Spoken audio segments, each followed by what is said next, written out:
The night was unlike any other. Across Egypt, doors were shut. Oil lamps flickered against mud brick walls. Families whispered in the darkness. And somewhere beyond the reach of human sight, history was moving toward a moment that would divide the world into a before and an after. Then it happened. A cry rose into the night. One house, then another, until the sound spread across the land like a storm no one could stop. Egypt, the most powerful kingdom on earth, was trembling, and a nation of slaves stood waiting, not with swords, not with armies, but with sandals on their feet, staffs in their hands, and blood on their doorposts. Most people read this story as the dramatic ending of a long conflict between Moses and Pharaoh, a story about plagues, freedom, escape, and on one level, it is. But here is the detail most readers never stop to consider. What if the Exodus story was never meant to be read as a collection of events? What if every scene, every journey, every obstacle, and every miracle was deliberately arranged into something larger, something hidden beneath the surface? Because the deeper you look at Exodus, the stranger it becomes. The slavery, the river, the lamb, the sea, the mountain, the wilderness. None of them stand alone. They connect, like rooms inside a structure, like stones inside a design, like pieces of an architecture so carefully constructed that generations of readers have walked through it without realizing they were standing inside it. And once you see that architecture, you begin to realize something remarkable. The Exodus story is not just telling one story. It may be revealing the pattern behind all of them. At first glance, the Exodus story seems simple. A people are enslaved. God sends a deliverer. The oppressor is defeated. The captives go free. It is one of the most familiar stories in human history. Even people who have never opened a Bible know parts of it. The burning bush, the 10 plagues, the Red Sea splitting in two.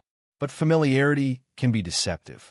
Sometimes the stories we know best are the stories we stop looking at carefully. And that may be exactly what has happened with Exodus. Because the real question is not whether these events happened. The real question is why they are arranged the way they are. Why this sequence? Why begin with slavery? Why move through blood before water? Why leave Egypt only to enter a wilderness? Why does the story slow down at Mount Sinai for chapter after chapter after chapter? And why does the book spend so much time describing a tent? That detail alone should make us pause. Ancient storytellers did not waste space, especially not biblical authors. Every scene carried weight. Every repetition carried meaning. Every pattern was intentional. And the more closely you examine the structure of Exodus, the more it begins to resemble something other than a historical record. It begins to look like a blueprint, a carefully designed pathway, a journey built from symbols as much as events. But here is where things become even more interesting. Because the Exodus pattern does not end when Israel leaves Egypt. It appears again, and again, and again, across prophets, across kings, across exiles, until eventually the same architecture emerges in places where most readers never think to look, which raises a possibility that changes everything. What if Exodus was never just one story? What if it was the pattern beneath many stories? To see that pattern, we need to start somewhere unexpected, not in Exodus, in Genesis. Because one of the most overlooked details in the entire Bible is where the Exodus story actually begins. Most people think it begins with Moses, or Pharaoh, or the burning bush, but it doesn't. The story begins generations earlier with a young man standing in front of his brothers, a dreamer named Joseph. At the end of Genesis, Joseph saves his family from famine. Israel enters Egypt not as slaves, but as honored guests. That detail matters more than it first appears, because the movement into Egypt is not presented as a tragedy, at least not at first. It looks like salvation. A family is rescued. Food is provided. A future is secured. And then something strange happens. The very place that once preserved life slowly becomes the place that consumes it. A refuge becomes a prison. Security becomes bondage. Provision becomes oppression. The Bible repeats this transformation so deliberately that it almost feels like a warning hidden inside the story. Egypt is not merely a location. It becomes a symbol, a place where human beings settle for survival while slowly losing freedom. And once you notice that movement, another pattern emerges. The Exodus story follows a sequence: a descent, a captivity, a deliverance, a journey, a meeting with God, and finally, an inheritance. The same rhythm appears so consistently that it begins to feel less like storytelling and more like design, like the blueprint of a building hidden beneath the surface of the text. But before we follow that blueprint any further, we need to understand the first piece of the architecture. And it begins with a journey downward, a journey into Egypt.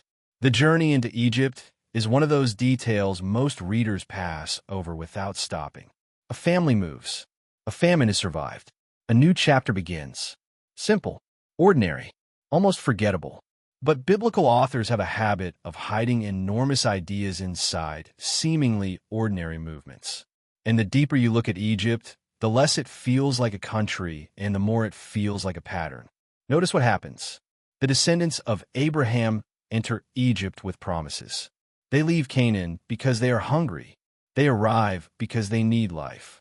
And for a time, Egypt provides exactly that: food, security, stability, protection from death. But generations later, the same place that preserved them begins to redefine them. The children of Israel are no longer guests. They are laborers, then slaves, then a people so trapped that many can no longer imagine another future. That progression is important, because slavery in Exodus does not begin with chains. It begins with dependence, and dependence slowly becomes captivity. That is the first layer of the architecture. But the story goes deeper, because Egypt becomes something larger than itself. Throughout the Bible, Egypt begins functioning as a symbol, not just a geographical location, a spiritual condition, a place where human beings learn to survive without being free, a place where comfort and bondage become difficult to separate. And suddenly the scale expands. The Exodus story is no longer only about ancient Israelites making bricks under Pharaoh. It becomes a story about humanity itself, about every person who discovers that the thing they depended on has become the thing controlling them. And that is why the biblical prophets keep returning to Exodus language centuries later. Even after Pharaoh is gone, even after the empire has fallen, even after the original slavery has become history, because they realized Exodus was describing more than one event. It was describing a recurring reality, a pattern, a descent into bondage followed by a rescue. And once you see that pattern, another question emerges. Why does God not simply remove Israel from Egypt immediately? Why the plagues? Why the lamb? Why the sea? Why the wilderness? Why this specific sequence? Because the architecture of Exodus is not merely about escaping something. It is about becoming someone. And that distinction changes everything. The story is not moving toward freedom alone. It is moving toward transformation, which means Egypt is only the beginning of the design. The real architecture is only now starting to reveal itself. So what exactly is this architecture? If Exodus is more than a historical account, if it is more than a collection of miracles arranged in chronological order, then what are we actually looking at? The answer begins with a pattern so consistent that once you see it, you start finding it everywhere. Not just in Exodus, across the entire Bible. And that is the journey we are about to take. Because the architecture of Exodus is built from a series of connected movements. Each one leads naturally into the next. Each one prepares for something larger. And each one carries meaning beyond the event itself. We will begin where the structure begins, with descent, a people moving downward into Egypt, not realizing that the place offering life will eventually become the place holding them captive. Then we will move into bondage, not merely political slavery, but the deeper pattern of dependence becoming captivity. The moment when human beings discover they are no longer free. From there comes deliverance, the appearance of a deliverer, the confrontation with power, the judgment of false gods, the night of the Passover. But the story does not end there, because after deliverance comes water. the sea, the crossing, the separation between an old identity and a new one. Then comes the wilderness. And this may be the most surprising part of all, because the wilderness is not a detour in the story. It is part of the design, the place where freedom is tested, the place where dependence is transformed, the place where a nation learns who it actually is. Then comes the center of the architecture, the moment most readers overlook, the mountain, the covenant, the presence of God, and finally, inheritance, a destination that was promised long before the journey began. But here is the remarkable thing. As we follow each layer of this structure, something unexpected starts to happen. The architecture begins expanding. What first appears to describe Israel starts describing humanity. What first appears to describe one generation starts describing every generation. And what first appears to be the story of Exodus begins revealing a blueprint that stretches from Genesis all the way to Revelation.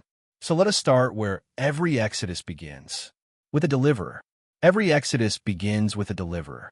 That is the next piece of the architecture. And like everything else in this story, it is far more carefully designed than it first appears. Most people think of Moses as the hero of Exodus, the central figure, the man who confronts Pharaoh, parts the sea, and leads Israel through the wilderness.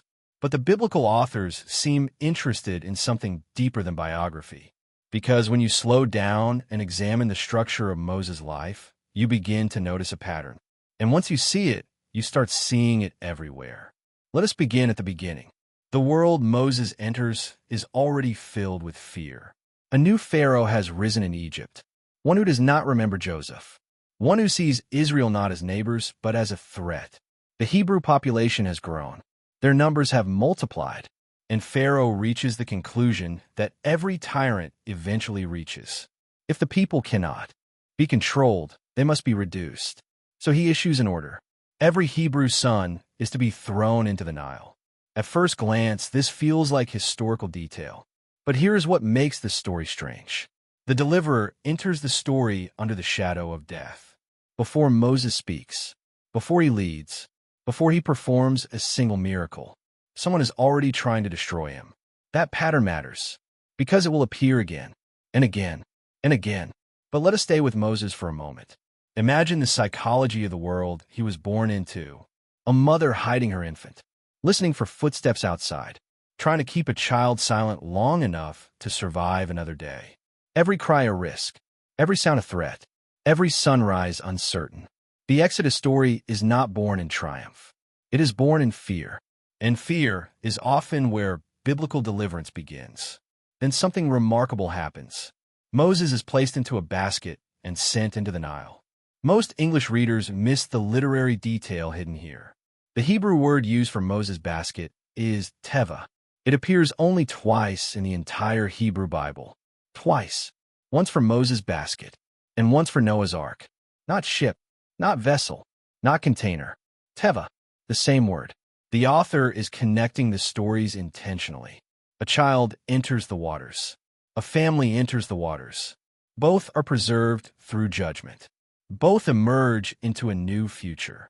Both become the beginning of something larger.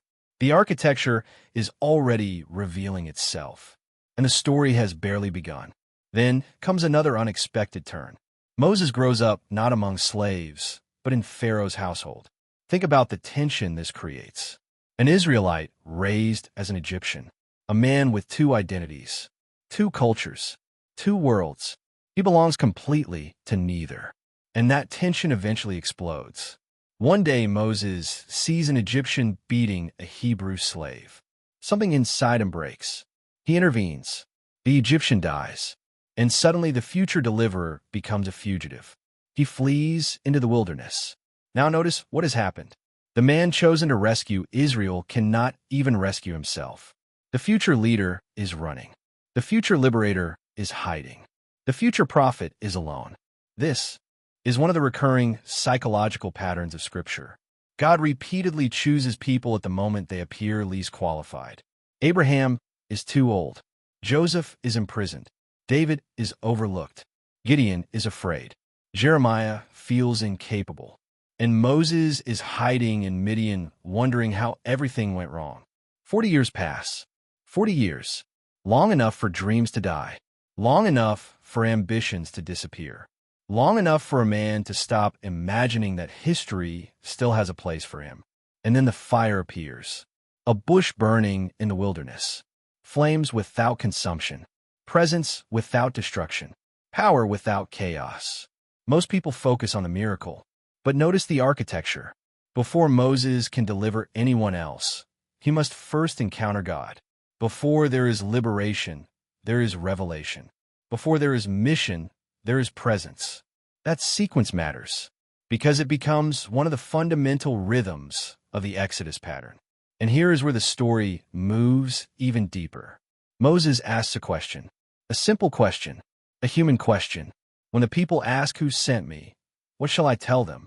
And God answers with words that have echoed through thousands of years.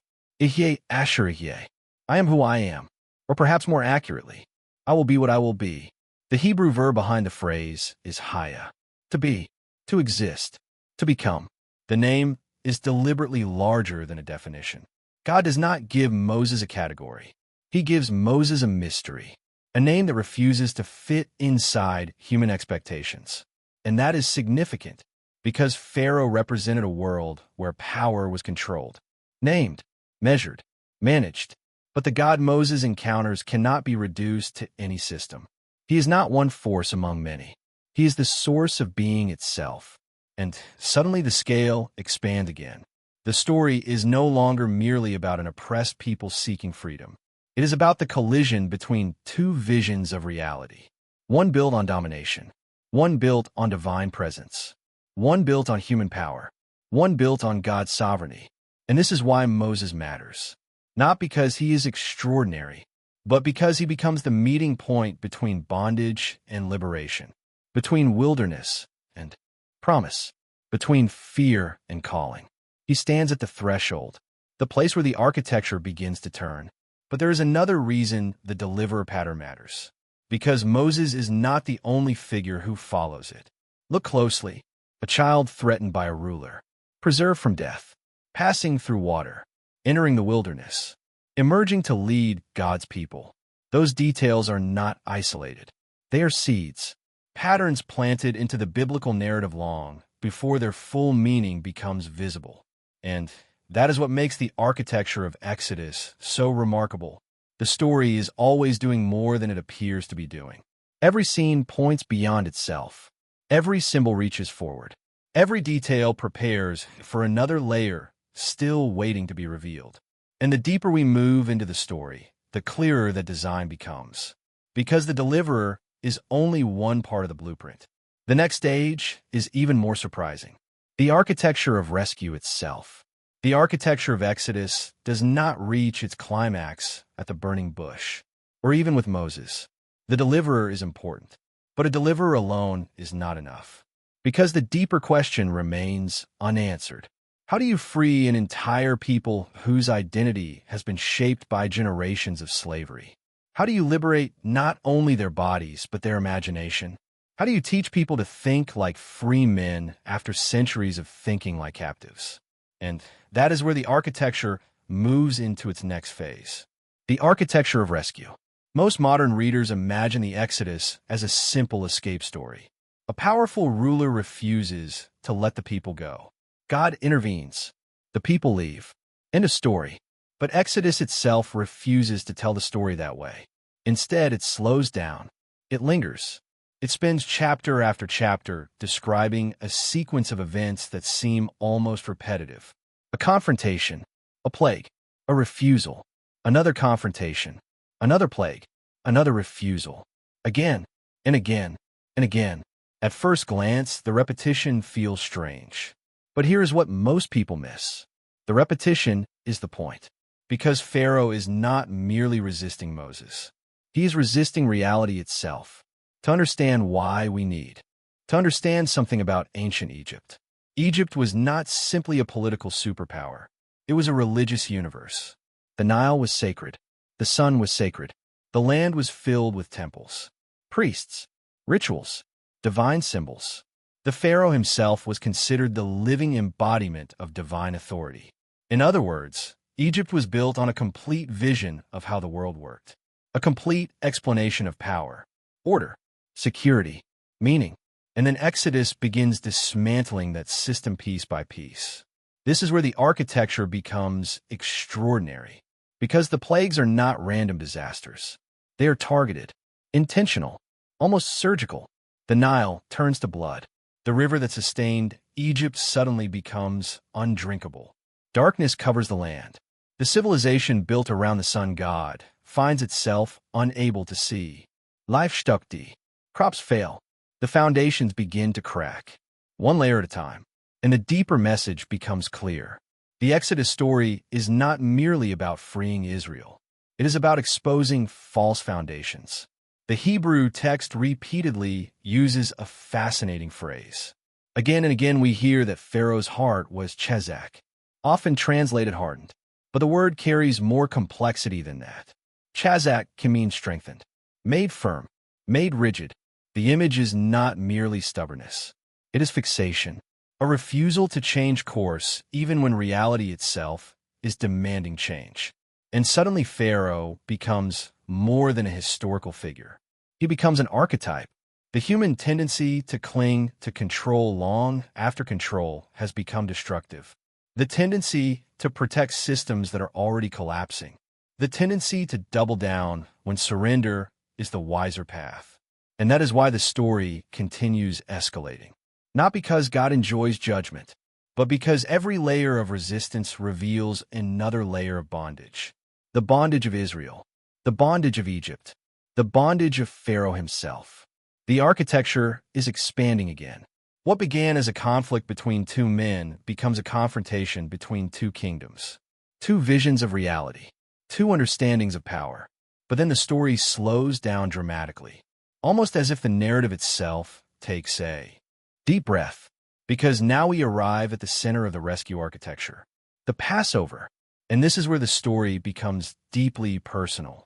Imagine the atmosphere of that night. A family gathered inside a house, children asking questions, parents trying to explain something they barely understand themselves. Outside, the darkness feels unusually heavy. The streets are quiet. The air is tense. Everyone is waiting. The instructions have been strangely specific. A lamb, without blemish, its blood placed on the doorposts. A meal eaten in haste. Sandals already on their feet. Staffs already in their hands. Prepare to leave before they know where they are going. The psychology of this moment is fascinating, because the people are being asked to trust before they can see, to move before they possess certainty, to prepare for freedom while still living in slavery. And perhaps that is one of the deepest truths hidden inside the architecture. Freedom often begins before circumstances change. It begins when people start believing another future is possible. But there is another detail here, a detail hidden inside the Hebrew language itself. The word Passover comes from the Hebrew Pesach. For centuries, scholars have debated its exact nuance. Traditionally, it is understood as passing over. But the ancient imagery may be even richer.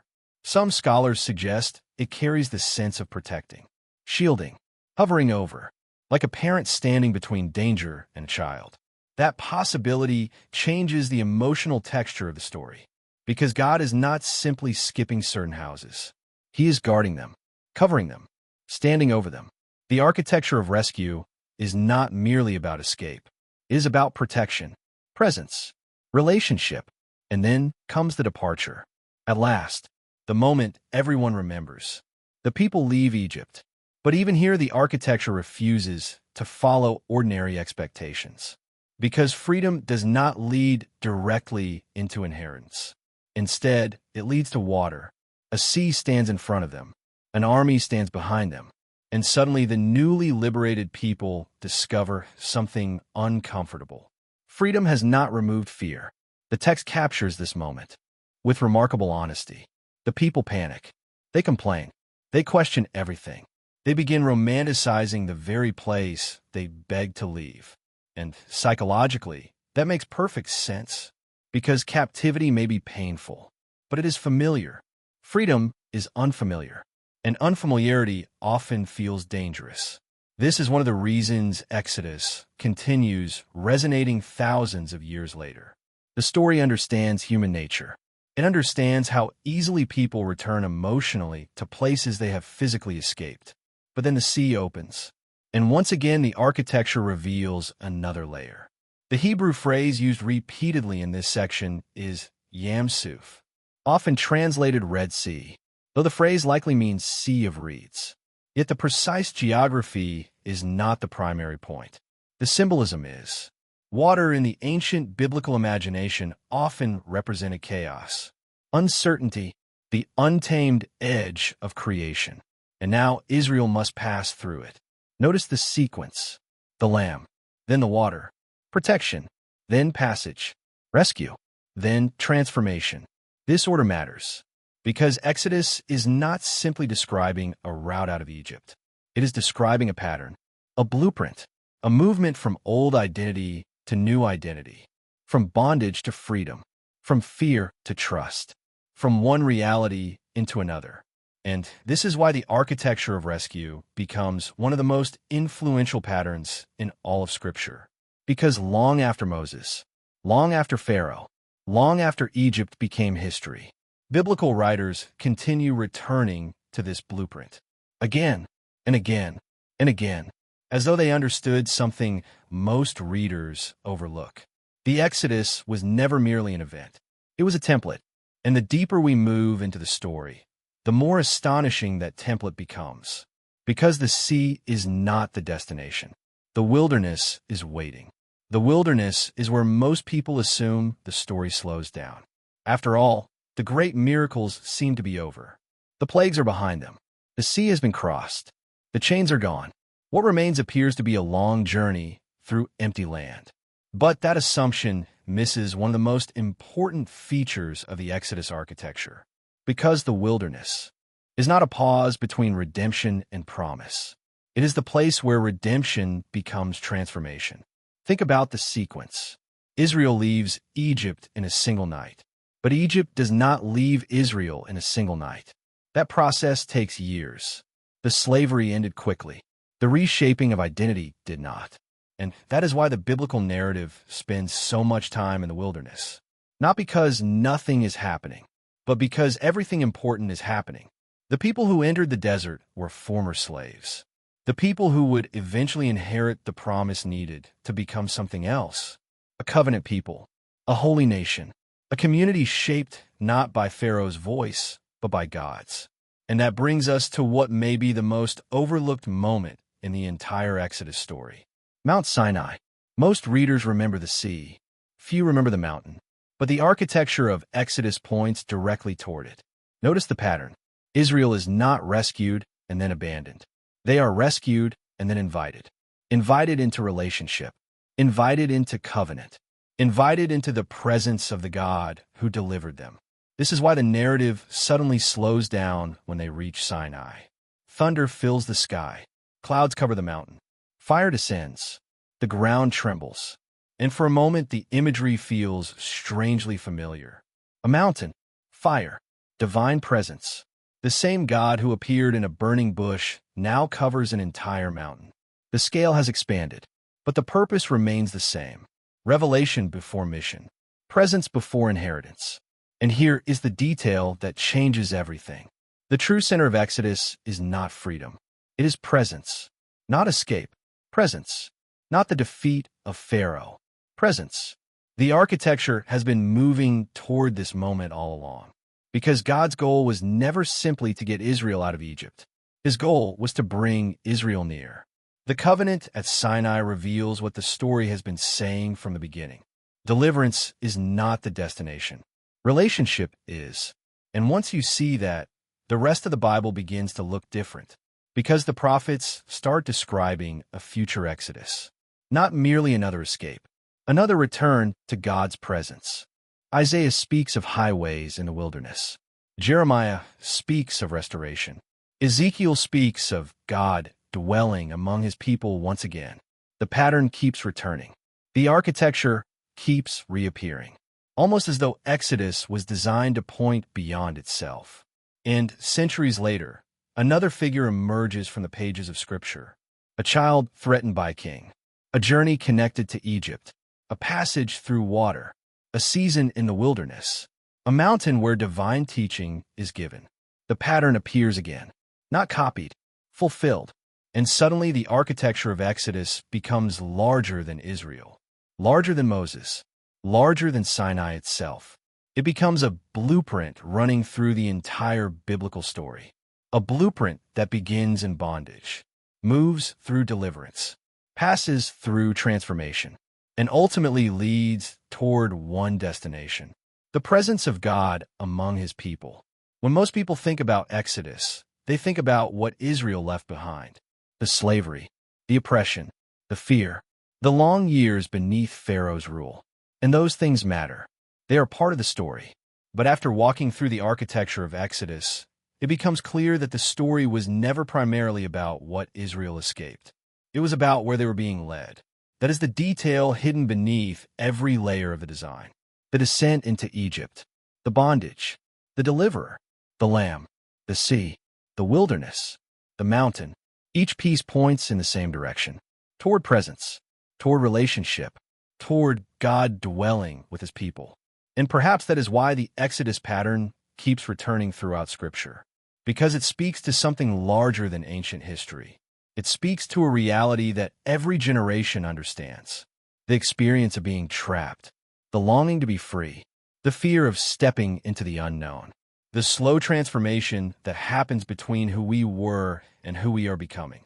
Exodus understands that freedom is rarely a single moment. It is a journey, a passage, a movement through waters we would rather avoid and wildernesses we would rather escape. Yet somehow, those are often the very places where the deepest transformation occurs. And maybe that is why this story has never stopped speaking, because beneath the historical events lies an architecture that feels surprisingly familiar, not just to Israel, to all of us, a pattern written into the pages of Scripture. A reminder that the God who calls people out of bondage does not simply lead them away from something. He leads them toward something, toward his presence. And perhaps that has been the secret architecture of the Exodus story all along.